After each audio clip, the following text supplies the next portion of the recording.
এখানে রুই মাছ দিয়ে আর কচুর গাঁটি দিয়ে হবে, গাঁটি কচু, তার সাথে 2-4টা আলু যাবে।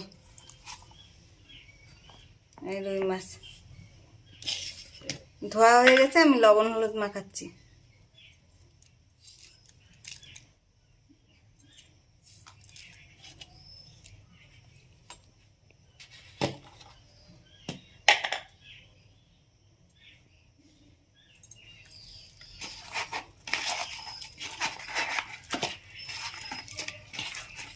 কাটছি,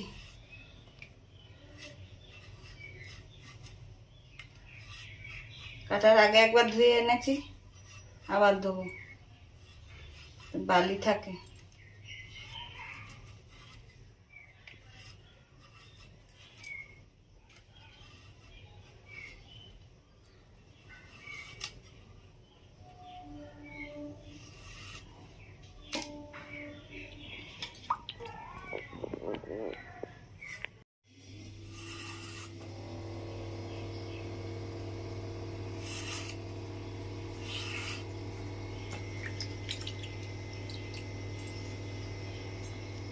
গাঁটি কচুতে রুই মাছ দিয়ে হবে। এই যে কাঁচা লঙ্কা 5টা, আর এই আদাটুক বেটে নেবো, তারপরে আবার দেখিয়ে দেবো কি দেবো।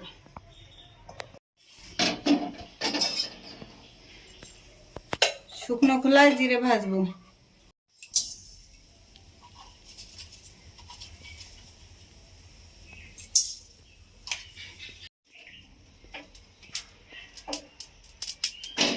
জিরে ভাজা হয়ে গেছে, রেখে দিলাম। কখন দেব দেখিয়ে দেবো। 2টো গোলমরিচও দেবো, এই যে এর সাথে এই কটা গোলমরিচ দেবো আমি। হয়ে গেছে, এই রেখে দিলাম, নিয়ে যাচ্ছে। এবার আমি কাঠে যাবো রান্না করতে। এই যে আমি কড়াই চাপিয়ে দিয়েছি, কড়াই গরম হয়ে গেছে, আমি এবার তেল দেবো।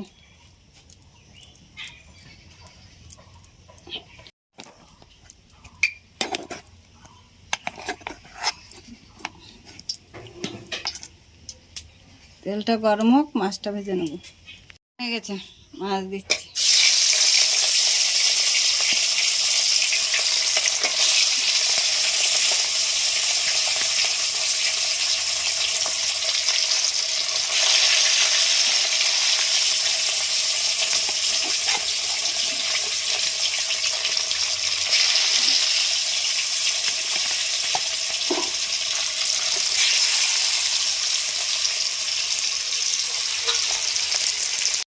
আমার মাছ ভাজা হয়ে গেছে, এবার তুলে নেব।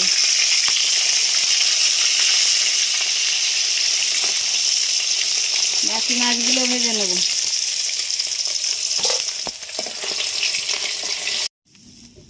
মাছ ভাজা হয়ে গেছে, এই দেখেন দেবো। গাঁটি কচু দিয়ে দিচ্ছি, লঙ্কা শুদ্ধ, কাঁচা লঙ্কা, পাতলা ঝোল হবে।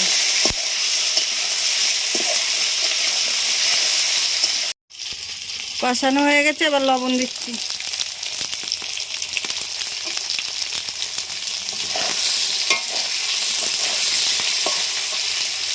এবারে দেবো আমি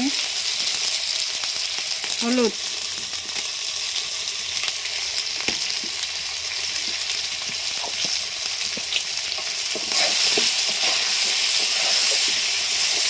এবার দেবো জল।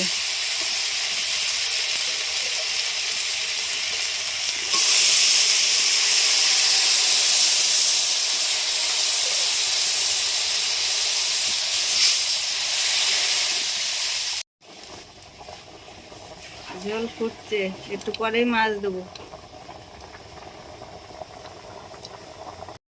মাছটা দিয়ে দেবো, জলের লঙ্কাগুলো তুলবো।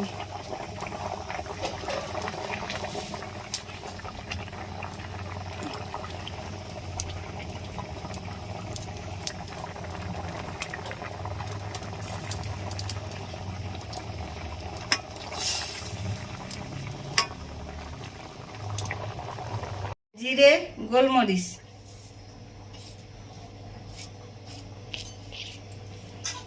তেলেতেই 5টা লঙ্কা ঝোলের থেকে তুলে নিয়ে আসছি, বেটে দেবো।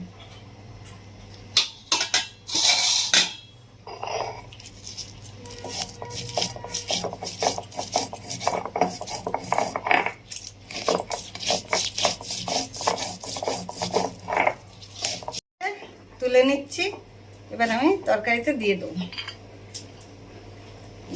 আমার গাটি কচুর তরকারি, মাছ দিয়ে, রুই মাছ দিয়ে গাটি কচু। আপনারা তো আলু দিয়ে খান, কালিয়া করে খান, আমি এবার রুই মাছ দিয়ে গাটি কচু দিয়ে রান্না করছি।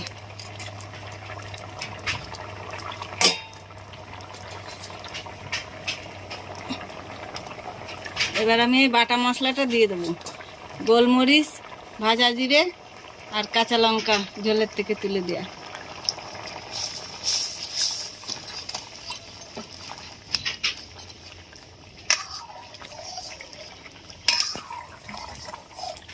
নামিয়ে দেবো, তরকারি আমার রেডি।